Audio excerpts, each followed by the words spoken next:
On se retrouve avec une nouvelle vidéo et un nouveau portable, et pas des moindres, puisqu'il s'agit du portable SC17 de chez EVGA.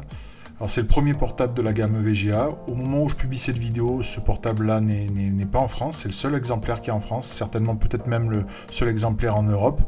Il n'est pas encore commercialisé. Et donc on va voir un petit peu, on va le déballer ensemble. Donc vous voyez tout de suite qu'on a un boîtier, un emballage plutôt fin pour un portable 17, assez qualitatif. On parle d'un portable qui est dans la version qu'on a aujourd'hui à plus de 3300 €.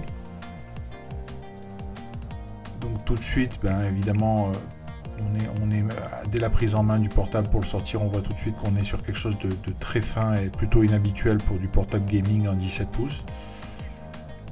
Dans l'emballage, on trouve une petite notice, tout ce qui est plus classique, donc on va pas s'attarder trop longtemps là-dessus.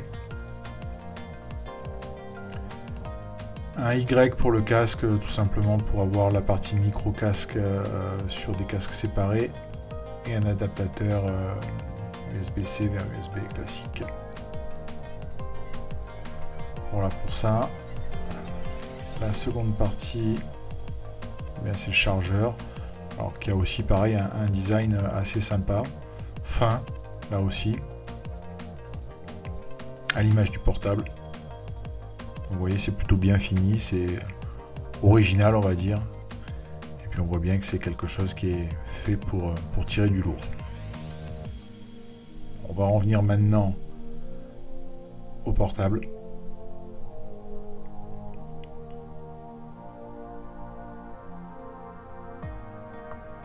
On est sur un produit, ça fait son effet immédiatement quand on le sort, donc tout en aluminium, très fin bien entendu, on le dit, on le répète. Voilà, donc du très très lourd, un écran 4K, une dalle Sharp, on y reviendra dans le test écrit bien entendu. Un très gros processeur, on est sur un i7 6820 HK, un processeur 4 corps 8 threads 3 Go 6. On retourne encore sur le châssis pour voir que c'est un châssis tout en aluminium, un châssis type unibody, ce qui est plutôt rare sur, enfin c'est pas rare, c'est inédit sur un portable 17 gaming. Donc tout ça est fait dans une seule pièce d'aluminium. Vous voyez, il n'y a pas de pièces rapportées, etc. On voit juste l'ouverture pour aller à l'intérieur du portable, ce que l'on fera bien entendu. Les systèmes de ventilation. Alors on voit ici une surépaisseur pour permettre justement à ce que le système de ventilation puisse respirer. Voilà, la qualité de finition, la qualité de l'aluminium, c'est très très beau, très très bien fait, c'est voilà, magnifique. Voilà, vraiment tout ça c'est dans une pièce, une seule pièce, il n'y a pas d'éléments moulés, rapportés, etc. C'est toute une seule pièce, c'est vraiment magnifique, c'est un très très bel objet.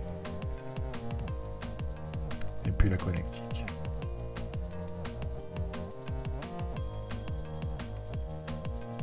Voilà. Alors bien entendu le point fort, c'est ce châssis, on l'a dit. Alors c'est de l'aluminium, donc vous remarquerez tout de suite, on le voit dessus, on le voit aussi dessous, c'est peut-être encore un peu plus flagrant, que ça marque beaucoup. Mais le deuxième point fort dessus du produit, c'est, alors pour ceux qui les connaisseurs vont le voir tout de suite, quand on bouge l'écran, c'est la dalle mat, ce qui est un point, on va dire, presque indispensable pour un PC joueur. Et cette dalle là, elle est vraiment sublime. Bon, pareil, je rentrerai dans les détails dans le test.